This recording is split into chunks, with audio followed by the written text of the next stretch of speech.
بات یہ چل رہی تھی اس سے پہلے کہ جس نے جماعت کو چھوڑ دیا،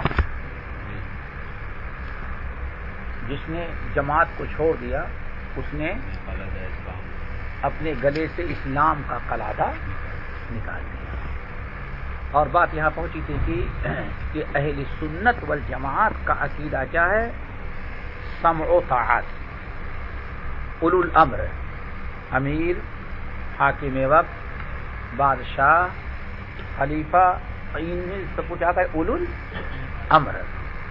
اولو الامر کی اطاعت کی جائے جائز چیزوں میں، ناجائز چیزوں میں اس کی بات نہیں مانی جائے گی، لیکن اس کے ہزار برائیوں کے ساتھ، اس کے ظلم زیادتی کے باوجود، جیسے حدیث گزر چکی ہے، اس کے خلاف خروج کرنا، مظاہرہ کرنا، روڈ پر آنا اور اس کے خلاف بغاوت کا اعلان کر کے نوجوانوں کو یا مسلمانوں کو آمادہ کرنا کہ اس کی حکومت یا اس کی خلافت چھینی جائے، یہ اہل سنت والجماعت کا عقیدہ نہیں بلکہ اہل بدعت کا ہے۔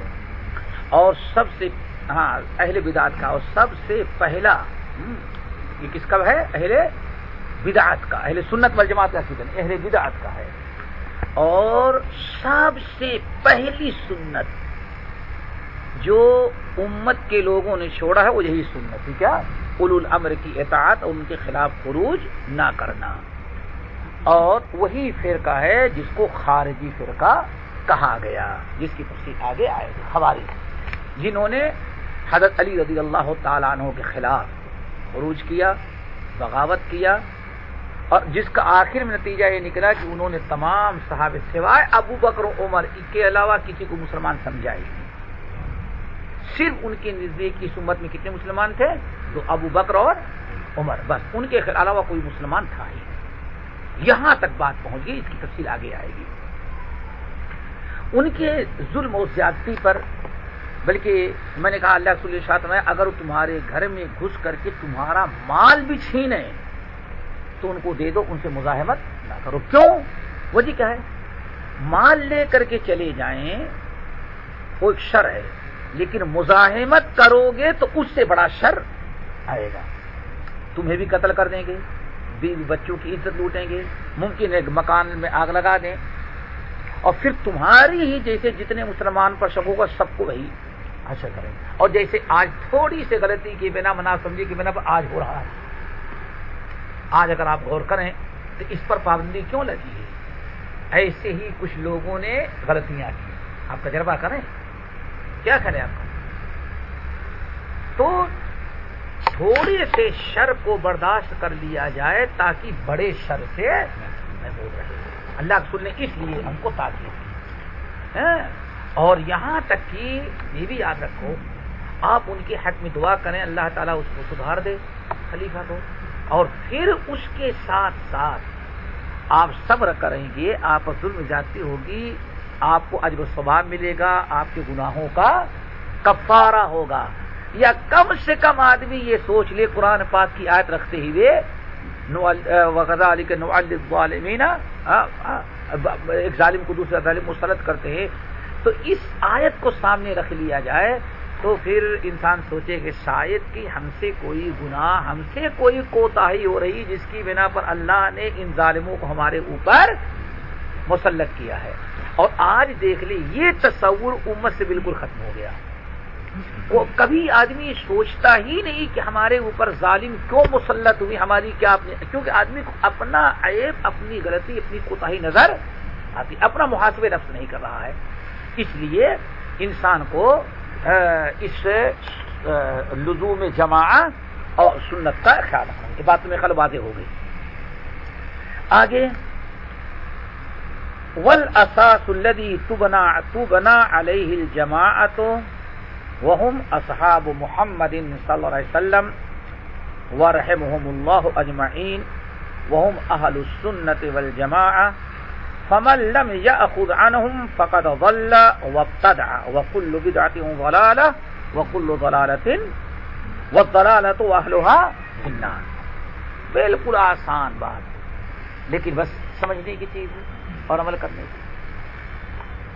والاساس الذی تبنا علیہ الجماعہ، وہ اساس و بنیاد جس پر ہم مسلمانوں کی جماعت بننی چاہیے، وہ کیا اساس ہوگی؟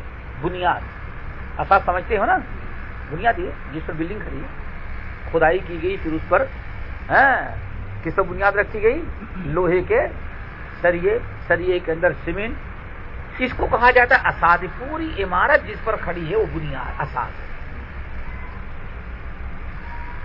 تو اب اللہ یہ امام مصنف امام ابو احمد الحسن ابو محمد الحسن بن علی بن خلف البربہاری کہتے ہیں والاساس الذی، ابھی تو سن لیں کہ جماعت کو لازم پکڑنا، ہماری جماعت کی بنیاد کیا ہونی چاہیے،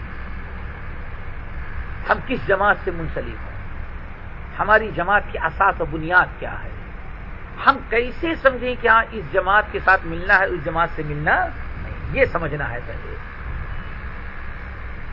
جس جماعت سے آپ کو جڑنا ہے، جس جماعت سے آپ کو منسلک ہونا، کون سی جماعت ہے؟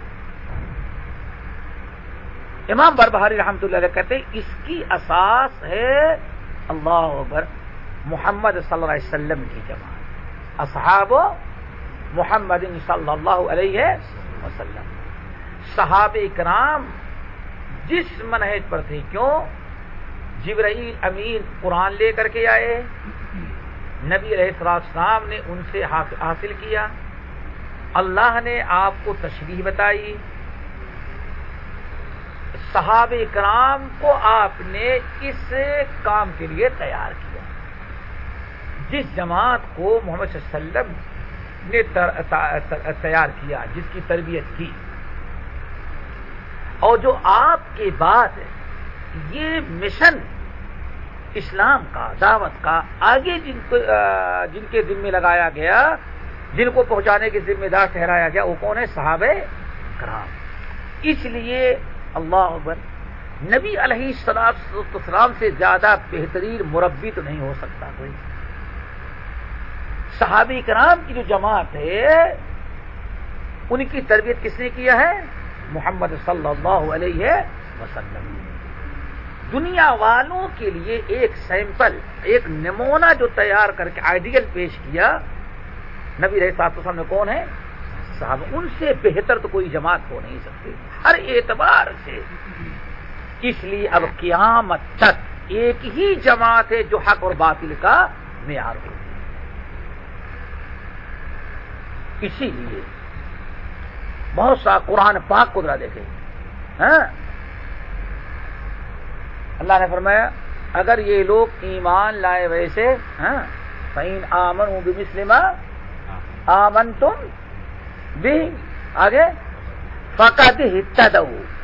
دیکھیں نبی علیہ السلام نے جو صحابہ کی جماعت بنائی تھی ان کو ایک معیار بنایا گیا۔ اللہ نے فرمایا فَإِنْ آمَنُوا بِمِثْلِ مَا آمَنْتُمْ بِهِ، یہ سارے لوگ اگر ایمان لے جیسے یہ آپ کے ساتھی ایمان لائے ہیں، فَقَدْ اهْتَدَوْا، تو سمجھو کیوں ہدایت پا گیا۔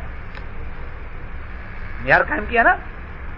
اللہ نے فرمایا تم لوگوں صحابہ کرام تم جیسے ایمان لائے ہو، تمہارے ہی جیسے اب اگر کوئی ایمان لائے تو سمجھو ہدایت پر ہے، اور جو آپ لوگوں کو طریقہ چھوڑ دے سمجھ جاؤ کہ ہدایت سے نہیں۔ اسی لیے صحابہ کرام کی بڑی فضیلت بیان کی گئی، ان کی بڑی عظمت اور اہمیت بتائی گئی۔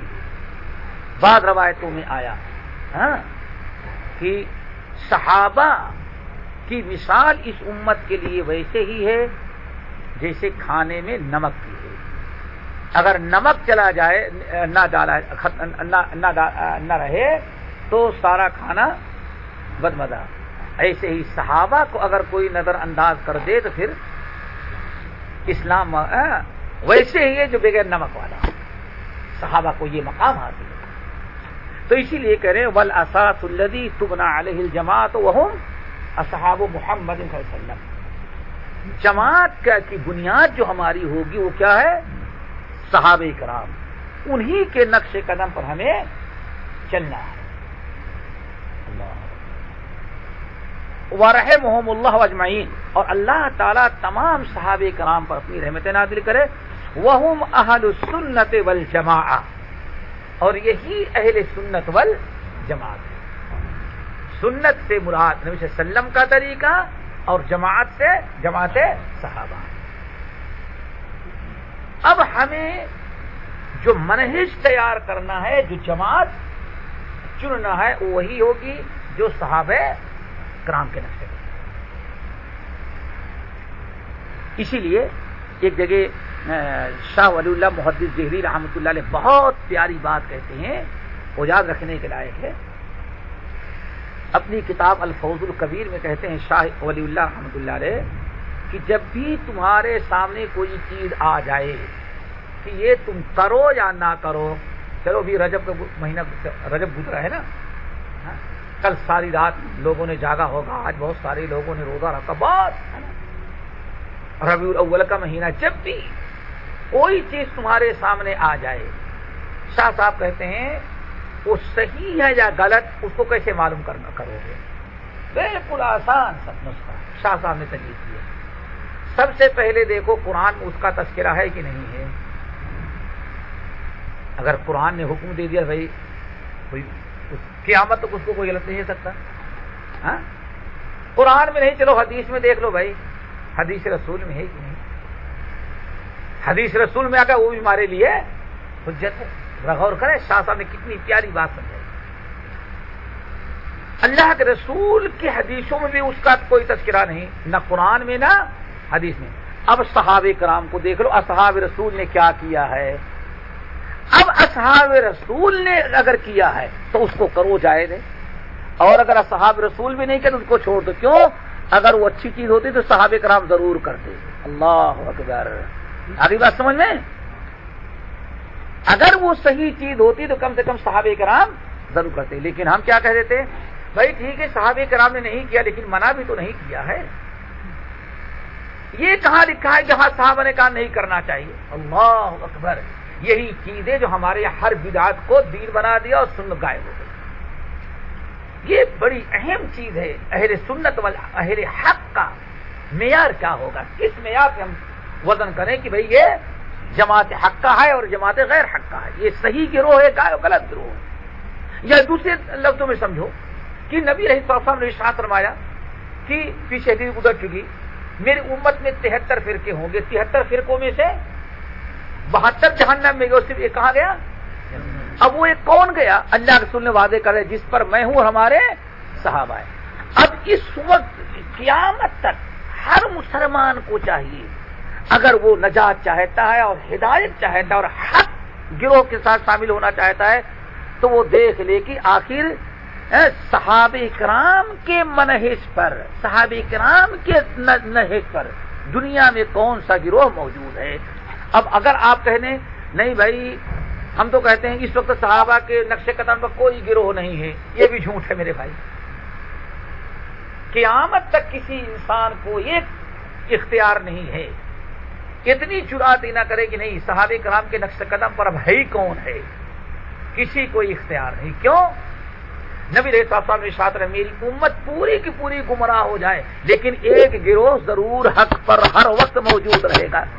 اب کیسے کہہ سکتے ہیں کہ صحابہ کرام کے نقش قدم پر چلنے والا کون سا گروہ ہے؟ بات اس لیے ہم ڈھونڈتے نہیں، تحقیق کرتے نہیں، ہم سمجھتے نہیں، ہمارے اندر جستجو نہیں، ہم لکیر کے فقیر بن جاتے ہیں۔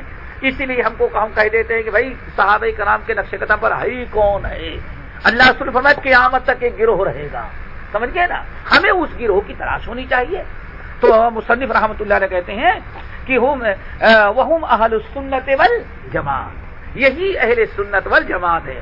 اور ہمارے ہاں آج اہل سنت والجماعت کون بن گئے؟ اللہ، جن کی مسجد میں داخل ہو جائے نماز پڑھنے تو مسجد بھی کہتے ہیں ناپاک کوئی کو دھلاتے ہو اس کو۔ اہل بدعات والخرافات جتنی بدعتیں ہیں سب کرنے والوں نے اپنا نام کیا رکھ لیا؟ اہل سنت والجماعت۔ صحابہ سے کوئی اس کا تعلق ہی نہیں۔ اہل سنت والجماعت اپنے سے کہہ لے یہ کوئی کمال نہیں ہے۔ اللہ کے رسول اہل سنت والجماعت جماعت صحابہ ہے، وہ گروہ جو نبی علیہ السلام کی سنت پر عمل کرتا ہو اور سنت پر عمل بھی اپنی منمانی نہ کرتا ہو، کتاب سنت پر عمل جیسے جماعت صحابہ نے